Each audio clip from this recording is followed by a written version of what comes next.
Thanks to Zenless Zone Zero for sponsoring this video. Download ZZZ today to gain an additional 10 pools next to the 180 pools they already give you.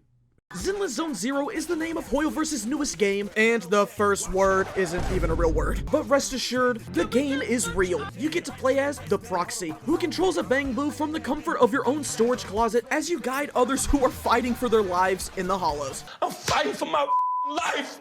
Y'all killing me with this! There's a lot more to unpack here, so sit down and enjoy as we figure out how to Zenless Zone Zero. The first thing we're going to talk about is the combat, and this is going to be pretty long because there's a lot to discuss. This is the main reason to be playing the game. You and a team of 2 other agents will go around a select area, whether it be a train station, construction area, or wherever else, so you can take on enemies called ethereals. The gameplay is extremely flashy, and it's easy for everyone to pull off, but there is a surprising amount of depth for people who want to experiment. Layers! Each character has their normal attack, skill, and ultimate. Yeah, that's pretty much it. But you can't just go into every fight and scream nuke everything with your ultimate. You have to earn it. The better you do, the more decibel points you get, and once you reach 3,000, then you can use an ultimate. Neutralize. Tornado uppercut! You can use your abilities, but if you want them to do more damage, you have to earn it. And you can do that by hitting enemies with your normal attacks. So for the most part, you will be using your normal attacks for most of the damage. Every character feels unique, and you can swap between them so fast that it allows you pulls off some cool combos. But if you pay closer attention to the game and time your swaps, you can pull off a perfect parry, which staggers the enemy for a little bit. But you can't just spam this because you only have a limited amount of uses that get refilled after a chain attack. However, this is not the only defensive option. Let's say you want to keep playing as a certain character and don't want to swap. Then you can just perfect dodge and continue attacking. The game's combat is very expressive. There isn't always going to be a rotation that you have to use to beat enemies. You can literally play this game however you want. Do you want to sit back and just shoot enemies with Billy? You can. Do you just want to swap constantly between your teammates and deal damage? You can. Do you want to play more defensively and wait for perfect parries? You can. You choose how you want to play the game. The game is adaptable for everyone. You can even do most of the game with just one character. ZZZ allows everyone to play the game the way they feel the most comfortable. Whether you want to be fancy and try out cool combos and tech, or if you just want to mash buttons, you will get an empowered skill and you will eventually get your ultimate. Everyone has a chance to feel cool while playing this game. For the players looking to get more creative, there's features to keep in mind such as juggling and comboing your opponents. There's also other features like timing. We can take a look at Soldier 11 right here for this. Soldier 11 has a unique property where if you time her normal attacks, they will be infused with fire, but she's not completely tied to this mechanic, because if you use her empowered skill or her ultimate, then her normal attacks get the flame buff. She's currently one of my favorite characters because of this. It gives me something to learn, but I also get the chance to use the infused weapon, whether it be by using an ult or using the empowered skill. It adds another layer of depth to the gameplay when you already have to keep in mind dodging attacks and parrying the yellow flashes. There's more complexity within these characters' kits than it seems at first glance. If you go to the options menu, you can see that these characters actually have move lists, and some of these actions change depending on if you hold a button or not, such as Nicole and Sokaku. But there's also some special cases like Kaleda, where your skill changes depending on which basic attack you just did. Another layer towards the gameplay cake would be using the ultimates. When you build your decibels, you only get to use one character's ultimate. It may seem frustrating to some, but I personally don't mind it because it requires you to be active and make a decision. However, this doesn't mean that you won't be able to use a certain character's ultimate attack, and that's because the chain attacks also count as ultimates. Chain attacks are performed when you hit a stunned enemy with a heavy attack or empowered skill, and when you swap to another character, they perform their ultimate. Pay attention to these because these are some of the biggest DPS opportunities for your team. And speaking of team, let's talk about the secret 4th party member, Bangbus. Do not underestimate them because they are very useful. Bangbus can apply debuffs to your enemies, or in some cases like mine, they will actually group them up. And pro tip, if the Bangbu is available to use in a chain attack, use it because it will not take up a slot. Is this game playable by just mashing the attack button and using skills when they glow? Yes. But there is a lot more to the game, and it becomes more enjoyable when you learn and craft your own teams and combos. It's fun constantly swapping with my team and watching Billy shoot people in crouch mode while I swap to Ellen and charge my attack to get passive stacks. ZZZ is similar to fighting games in that part of the enjoyment comes from experimenting with combos and seeing all that practice be rewarded in an actual environment. It allows you to play the game your own way, which is what makes it so great. This next thing might not fall quite under combat, but it is essential to the gameplay experience, and that would be the TV. The TV puzzle is not included in every commission, such as the combat ones, but for other modes, it is an important part of the experience. So in the game, we are proxies who serve as guides for those who enter the Hollow. We do this in the comfort of our own closet by connecting to a bangbu and sending them out there. On the battlefield, our characters moving along with the agents and interacting with objects, but what we see on the computer screen is displayed through TV monitors. We navigate through these monitors, which corresponds to our bangbu's movements in the world. So if we push this crate, then our bangbu is actually pushing a crate. This is classified as a puzzle, but at the moment, there's nothing too crazy that happens. You just move in 4 directions to other TV screens. Your main goal in these is to navigate to an ending point. Sometimes you'll stand on a monitor that gives you health, or you'll step on a trap. Other times, there will be a square that reveals more monitors for you to follow. But more situations will arise, such as using bombs to defeat an enemy, positioning an ally to cover a square so you can avoid combat, or having to pilot a robot using joysticks. It's a unique way of going about exploration, but it is a necessary feature you have to do in order to access parts of the game.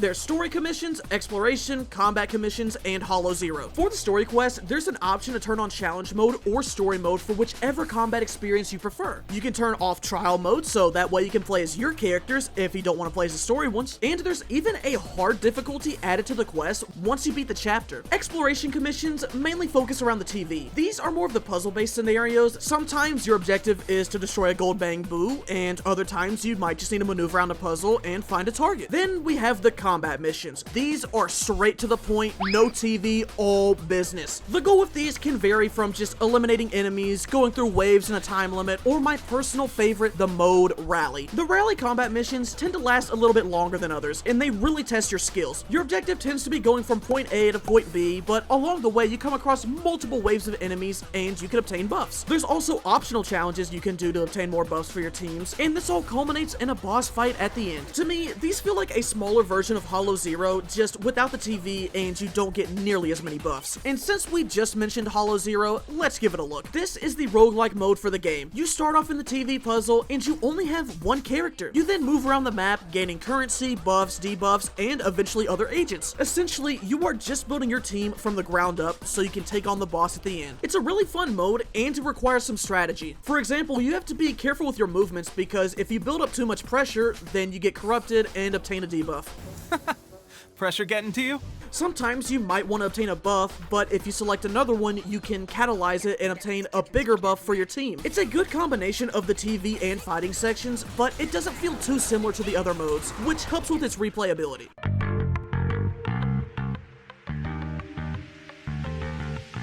The character designs are really unique, and they have fun little details that you can spot about them, like Billy's headphones, Ellen's shark tail having shark graffitied on it, NPCs will play games on their phones, or how characters will have different voice lines and animations depending on if a faction member is on the team.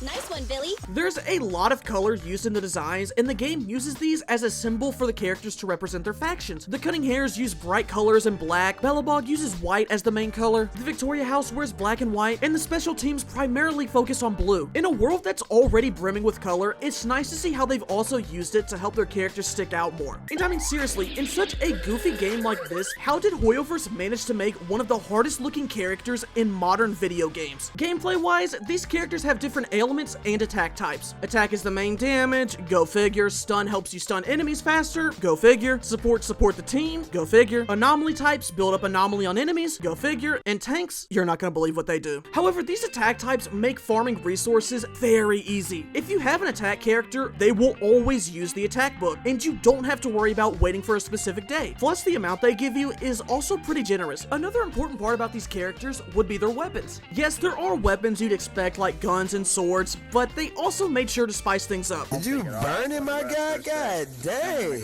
Like having kicks, scissors, and a tower, or whatever it is that bears use to hunt these days. All of the characters are very expressive, and this can even be seen in the menu when they do their different poses. And since we're on the menu, let's look at what they have. There's the level up, talent menu, cinema, and equipment. Most of the things I mentioned are pretty self-explanatory. You get the materials, and you do more damage with the ability.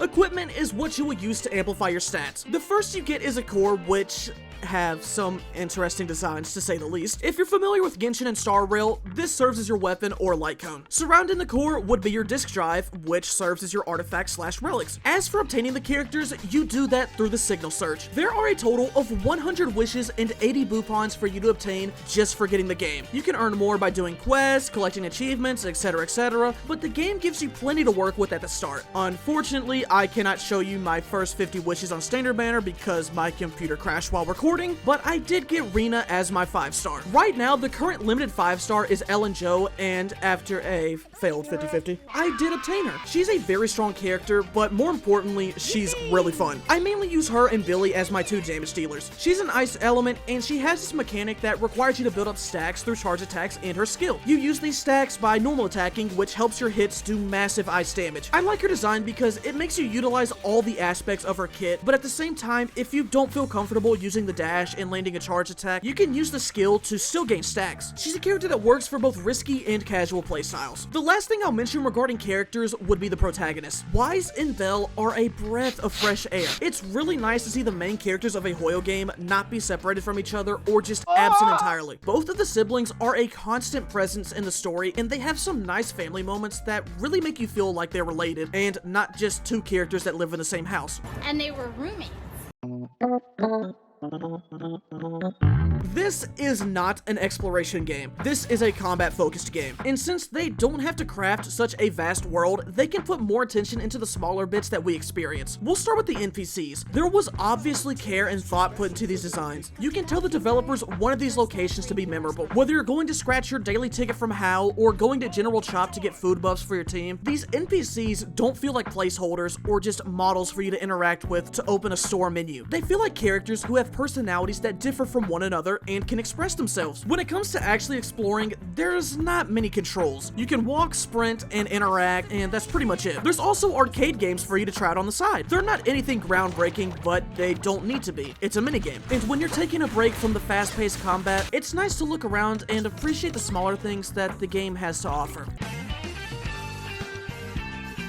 This game is such a vibe, and I know it's early, but I think it might just have my favorite music in any Hoyoverse game. I literally have the game running in the background while editing this video just so I can hear the music. This is one of those things that you will have to truly hear to believe, because no matter what I say, I can't do it justice. So I'm just not gonna say anything about it anymore. Go listen to the game.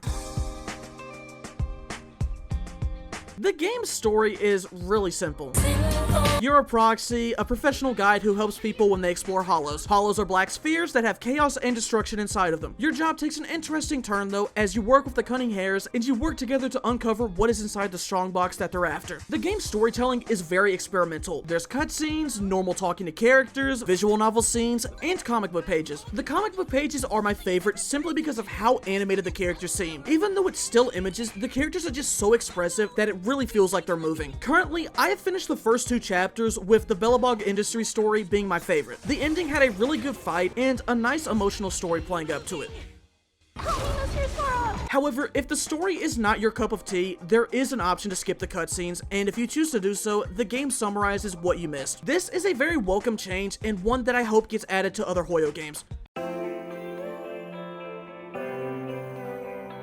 Overall, I think ZZZ is a fine game. Whether you're a hardcore action-based gamer or if you just want a chill experience, Zenless Zone Zero will fill those boxes. The game is all about creative expression, both for the developers and the players. All of the locations and NPCs look different from one another, and the players get to express themselves through their gameplay style. The combat doesn't force you to do anything. If you don't want to switch, you don't have to. If you don't want to parry, you don't have to. If you don't want to be right in front of the enemy, you don't have to. There's no game quite like this on the market right now from everything that it offers. The gameplay, the art style, the music, and just the general vibe of the game cannot be matched. And I know it may seem hard to take this opinion without a grain of salt since it is a sponsored video, but I do think you should give it a try. There was clearly a lot of care put into all of the aspects of the game, and I do think that this is a game that anybody could enjoy. So if you have any doubts, I think it's at least worth a try. It's quite big, so you might have to uninstall something, but it's free, so there's no harm in giving it a shot. You can download the game today using the link in the description, and remember, if you play now, you can get up to 180 pools and an additional 10. Thanks again to ZZZ for sponsoring this video, and I hope you all enjoy Zenless Zone Zero. Tell me why.